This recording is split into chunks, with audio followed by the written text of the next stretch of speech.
Hello and welcome to week 2 of Game Development Essentials. This week we're going to talk about the history of electronic games.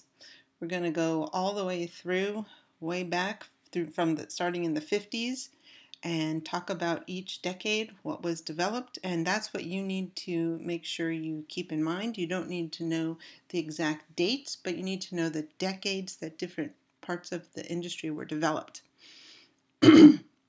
We're going to talk about arcade games, home console games, computer games, the internet. So we'll get through all of that. Okay, historical elements. How did we get here? The very first electronic games started at military installations and universities. At military bases, games were provided to the recruits to escape the rigors of basic training and their daily life. And at universities, students and faculty wanted to hone their programming skills. So what better way to practice your programming skills than by creating games? The reasons that computer games started at these two places is these are the places that had the money and therefore the technology way back in the 50s. So the computers, were these humongous machines that filled the entire room, several rooms maybe, with vacuum tubes, and they were even making games on those computers. In 1951, Marty Bromley, who was at a military base in Hawaii, managed a game room for the military, and he called that game room Service Games and shortened that to Sega. So that's where Sega came from, Service Games. That started the whole video game coin-op video game industry. Arcade games actually originally started as electromechanical machines, like pinball machines, things like that at amusement parks. And eventually, as video games became more popular, they started having more electronic games, and there were more that were accessible to more people. At universities, the first mainframe computer game was called Space War, and that led to eventually the computer game industry. So you can see that the military bases and the universities began the whole thing. In 1961, a student at MIT named Steve Russell developed a game called Space War. It was the first interactive computer game on a university mainframe computer. Nolan Bushnell, who later founded Atari, saw the game and decided that he wanted to bring it to a larger market. So he adapted it into a standalone arcade coin-operated game called Computer Space, as you can see in the picture. In 1978, there was another adaptation of Russell's mainframe game called Space War, and that was released by Cinematronics. Atari was started by Steve Bushnell and Ted Dabney, and the word Atari comes from the game Go. And I don't know if anyone's ever played the game Go, but you play on a board with black and white stones, and you try to surround your opponent with your color of stone. And just like how in chess we have the word check and checkmate to kind of indicate you're about to make a very dangerous move to your opponent, in Atari there is a term, in Go, there is a term that also says, watch out, I'm about to make a dangerous move, and that term is Atari. So he took that term and turned it into the name of his company. And Atari became very prolific in the arcade game business. Pong was one that they created, and another one was Asteroids. Pong actually had a bit of a controversy when it came out because another person named Ralph Baer had created a game several years before for the TV, a game system where you lay plastic sheets on your TV, and then you had these controllers that could make light go across the TV, and it made it look like you were playing a game. And actually, in the video that I have you watch later, you'll see an example of that. So he made that, and then when Pong came out, they got sued, and Magnavox sued Atari, claiming that they had stolen the idea. And they ended up settling out of court. So that's a good thing. And we still got to have Pong. And Pong was a game that had two paddles that you can turn. The controllers, you would turn the paddles, turn the controllers, and that would make the little paddles go up and down. And it had a ball that would go across. And basically, the rules of the game were use your paddle to avoid missing ball for high score. That's what the instructions told you to do. So that was Pong. It's a I don't know, most people have seen it or played it, and that was the first really popular video game. Next, we had Asteroids that came out in 1979. That was, well, before that, you had the game Space Invaders in 1978. That was the first arcade game that would actually record a high score. So they would put a chip in the game that would allow them to save information, which would be saving the high score. And then Asteroids in 1979 came out and was the first game that allowed players to enter their initials for their high score. And that's still a tradition that people do, either entering their initials or entering their name. That started back in 1979 with Asteroids. You can see also the graphics weren't that great, right? They had these very square-looking, asteroids. They're not, the graphics just weren't that great. They didn't have a lot of memory. They had to work with what they had. Let's see, the first controversy over video game violence actually happened in 1976. There was a game that was released. There was actually a movie that had come out in 1975 called Death Race 2000. And that's where people are racing across the country and running down pedestrians. And I remember when I was growing up, we used to say, hey, 5 points if you hit that person. And I think that people maybe still say that kind of as a joke. But that was from Death Race 2000.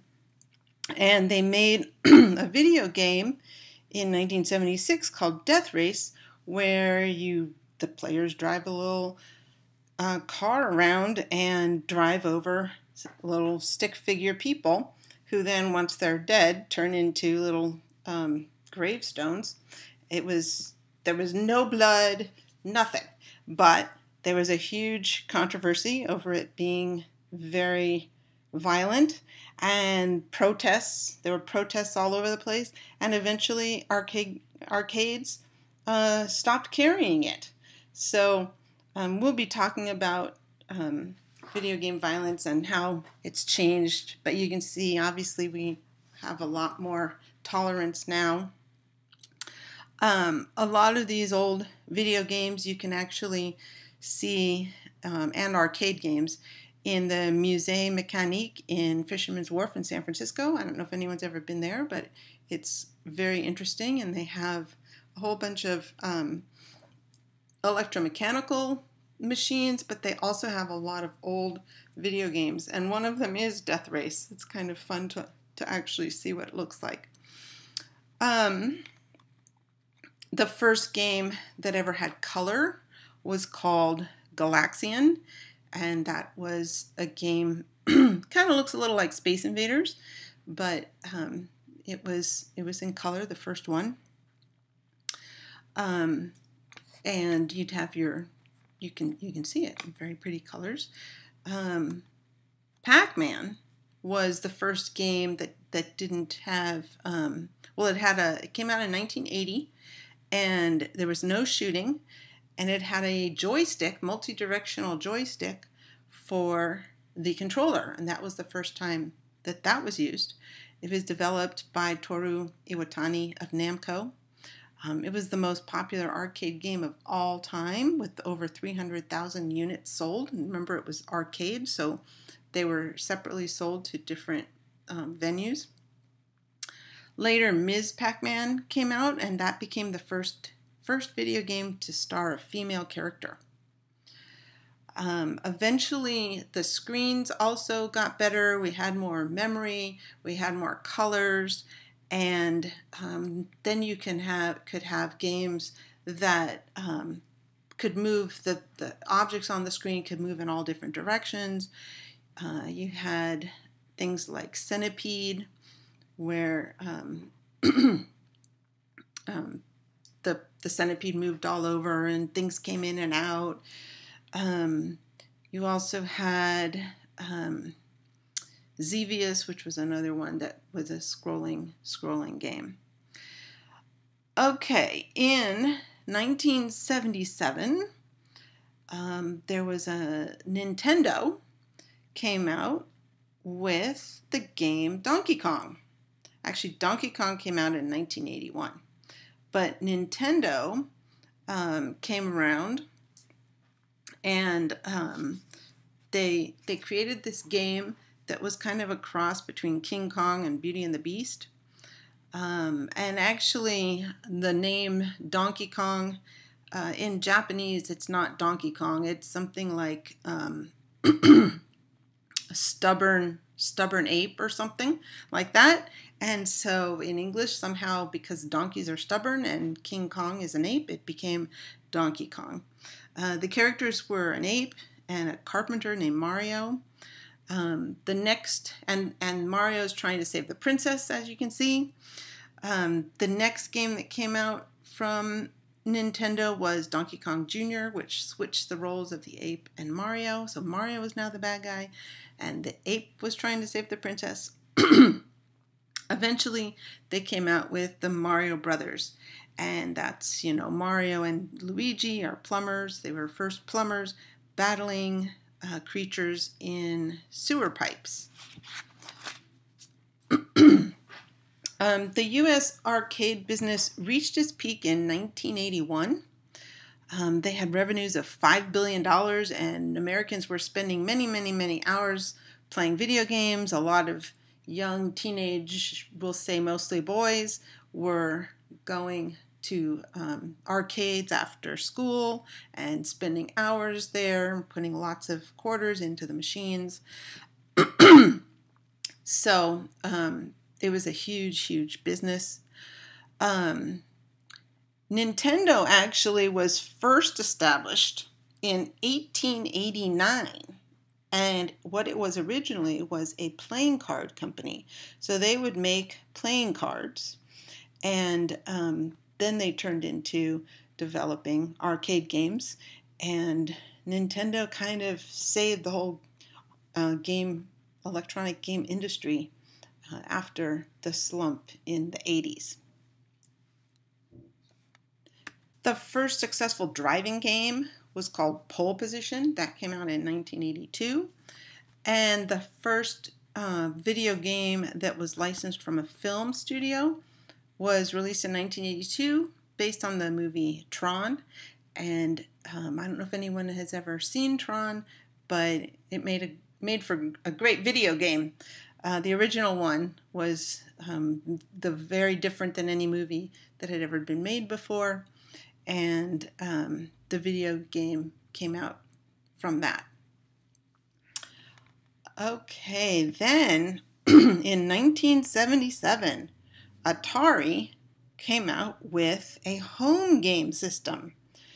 Okay, this was great because the system, you buy the system, and the system wasn't that expensive, and then you'd buy individual games, and you would be able to play your games at home as many times as you want. You wouldn't have to put quarters in. And you can see This is the Atari 2600. Here was the space where the cartridges would go in, and it had two different types of controllers. This controller had a multi-directional stick that would go in different directions. It had a button here that you would push, and you'd have to hold this controller very specifically in your left hand with your thumb on the button and your right hand on the stick. And then there were also these controllers that these would turn, and there was a button on the side, and these controllers actually made it easier to play games like Pong. So you could get both different types of controllers. They had a whole bunch of games. They had Adventure, that was one of the first games. A game called Yar's Revenge, that was my favorite. Another game called River Raid, Frogger, Space Invaders. A whole lot of games came out on the Atari. And in fact, the adventure game, which we're going to talk about later, the computer game Adventure or Colossal Cave, what they did there was they were trying to create a video game from that adventure word game. And there I have a paper that you can read that's all about that development. And that game had the very first Easter egg ever. When they were developing Atari games, they could not put the names of the people who created the games, could not put their name as credits. They got no credit. But Warren Robinett, who created the game, he actually made a little place in the game where if someone found the little square, certain little square in the game, they would go into a room and it would say created by Warren Robinett. And eventually someone did find that little Easter egg and got back to Atari about it. And by then Warren Robinett had left the company, so they had someone else go and fix it, but the guy just changed it to fixed by and put his name. So they decided, this is actually kind of a funny thing. Let's leave it in there. And that was the beginning of Easter eggs, which we have Easter eggs in a lot of games now. So that was the first one. Okay. Then we have Mattel came out with a home game system called Intellivision. That was released in 1979.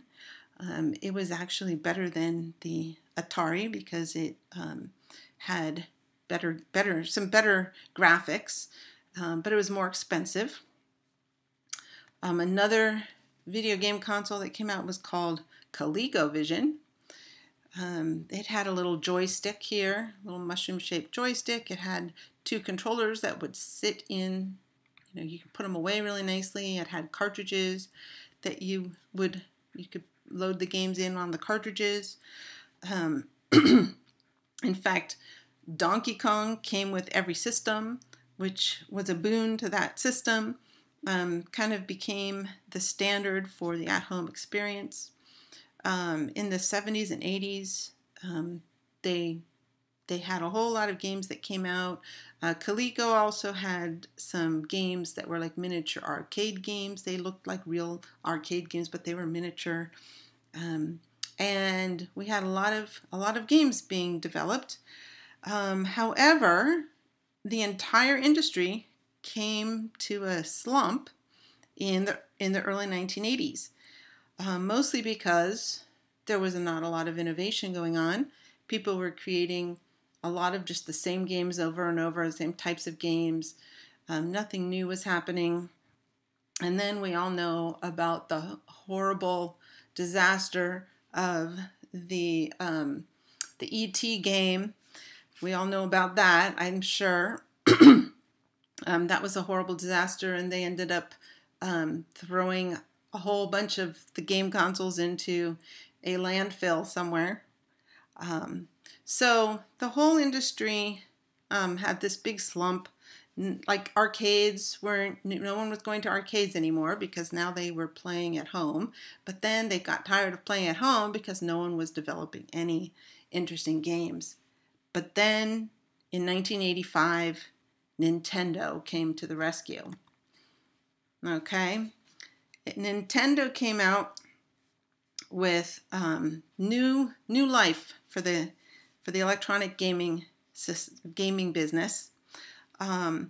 They created a console that had much better graphics.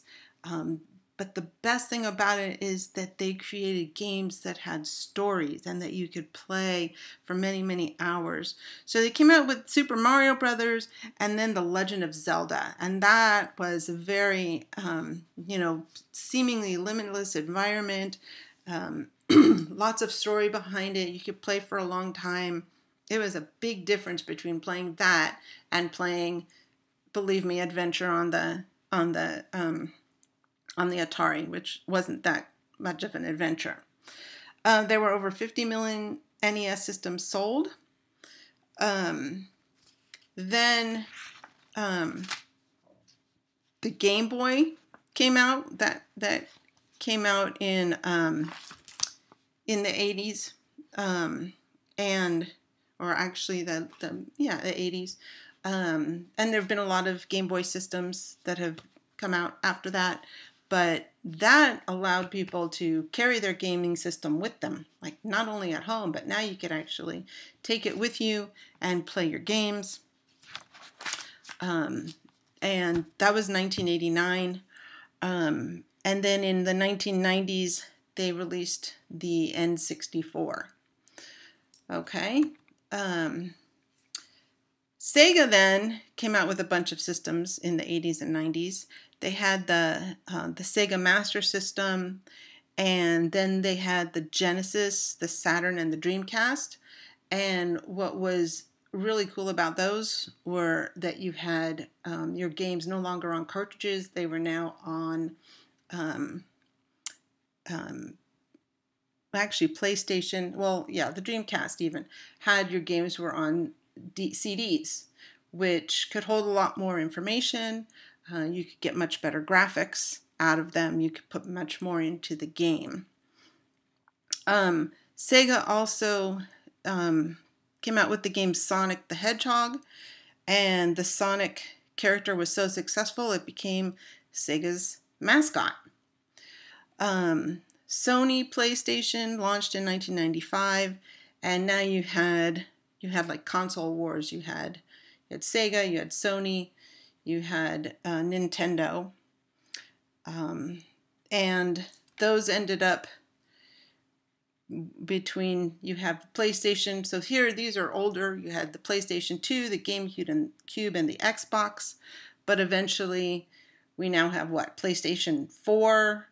GameCube became Nintendo. Now we have Nintendo Switch, which is goes from being a console to a handheld. And Xbox, they've had many. So these are the big three, and they still are having their console wars. This was 2012. We still have three big console game companies that are out there. Let's see. Video game violence. As I said, the first issue was with Death Race, but as video games, as we started having more and more graphics and more blood and gore in our games, in 1993 there was a whole big, the government kind of got involved, and they created the industry created the Entertainment Software Rating Board, or the ESRB. And that was to provide parents and consumers with detailed information about the kind of contents that are in the games. And we have ratings that go from EC for early childhood, E for everyone, E10 plus for everyone over 10, T for teen, M for mature, AO for adults only, and this way people can go to stores and hopefully have information about what to buy, what games to buy for their kids. I don't know that parents always follow the ratings, but at least the ratings are there so that they can be aware. Okay, so that is the home game system. There is one more area with computer games, with electronic games, and that is computers. So first of all, we had computers starting in the 50s, as I mentioned. We didn't get personal computers until the 70s. And once we had personal computers, people could start playing games at home. The first personal computers were the IBM PC and the Apple. And they originally had text-based games. So this is an example of the game Colossal Cave, or we used to call it Adventure. And the game would tell you information about your surroundings, and then you could use 2 words to move around in the game or to do things in the game. So maybe you say go north, or light flame, or open window, or go down, and you were able to traverse the game in that way. So it was a lot of reading and typing. But that's the only way they had to do it at the time. We didn't have graphics at first on home computers. They were mostly for word processing. And in fact, the only reason that we have colors and graphics and things on our computers are because of game design, because people wanted that for games. Same with sound. You don't need all that sound. Now we listen to music, but originally, who needed sounds for doing word processing? But games needed sound, so we had better sound cards. So really, the game industry really drove the computer development industry as well. So we had the IBM PC, which was intended as a business machine originally, but then the Apple II came out, and that was literally made for people to write their own games and play games. It was developed by Steve Wozniak and Steve Jobs. It used the BASIC programming language, and you could actually write games on the computer and create your own games.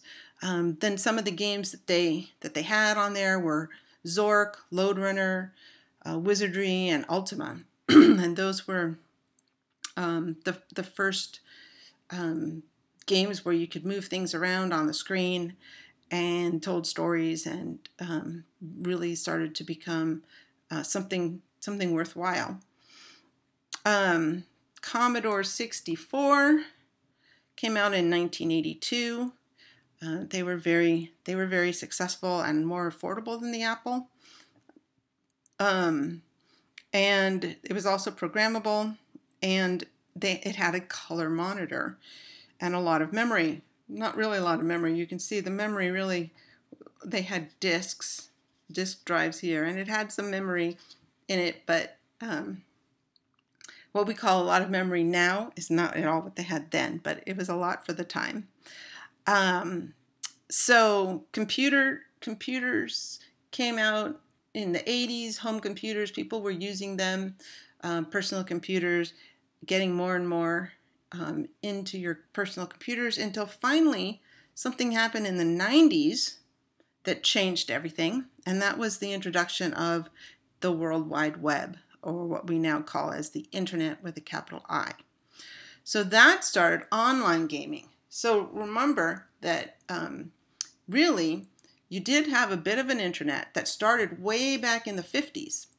So in the 50s, some of these universities and military bases that had big mainframe computers wanted the people to be able to communicate with each other in different areas of the country. And they literally used phone lines and connected the computers together and figured out a way to send the bits down the phone line.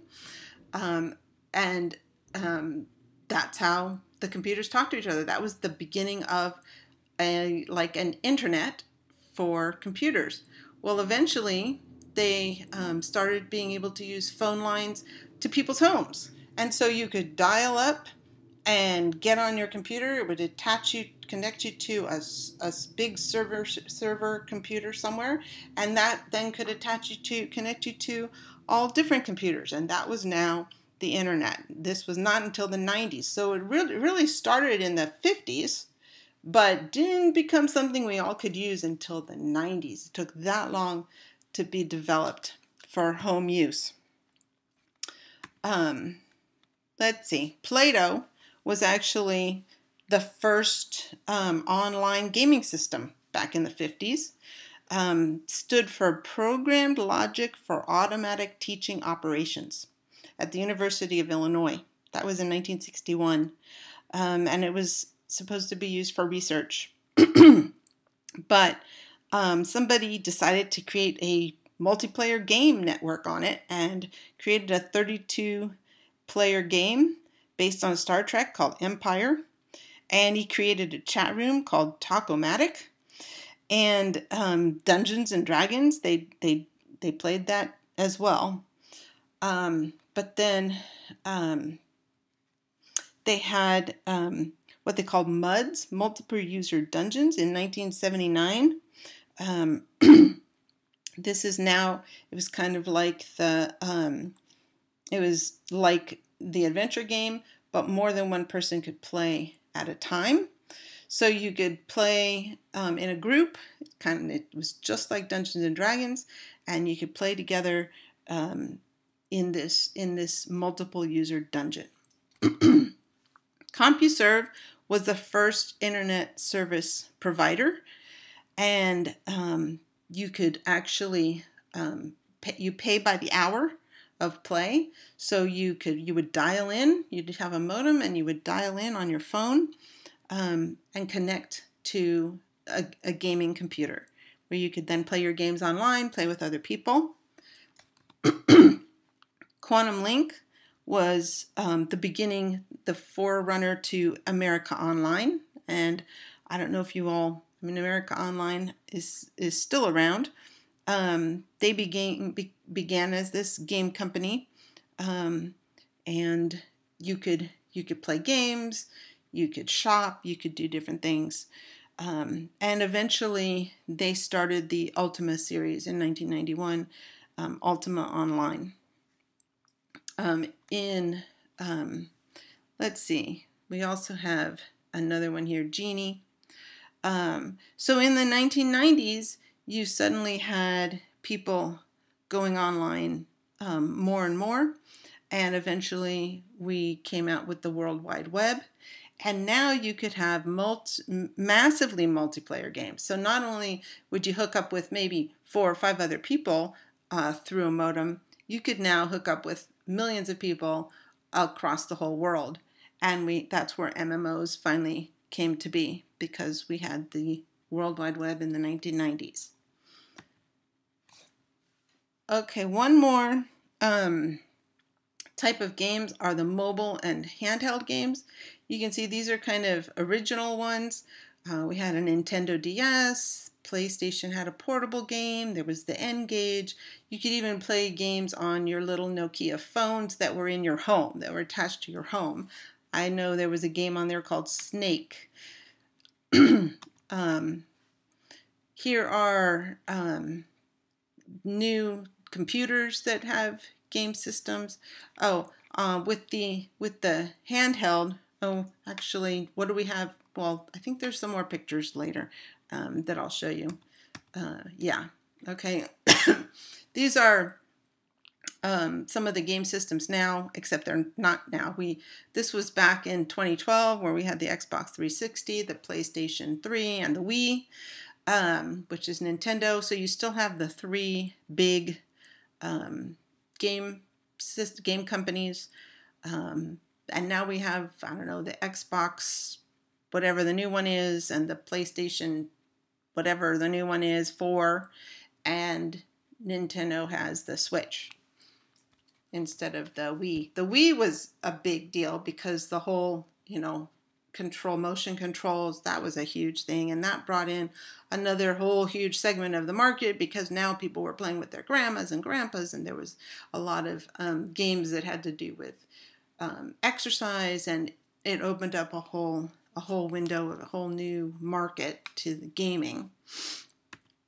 And then we also have mobile games, which are huge.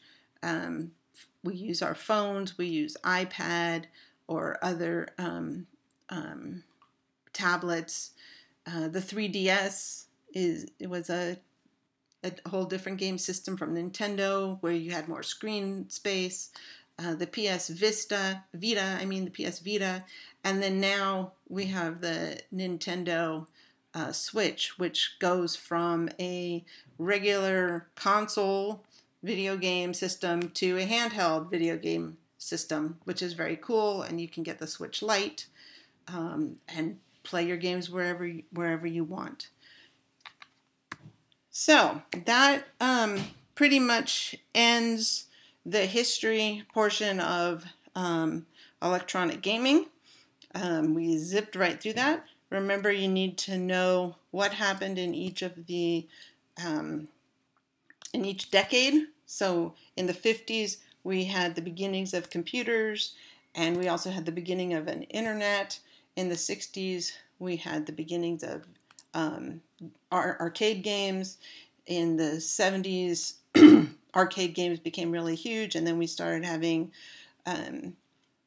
home game systems. In the 80s, we started having computers, home computers.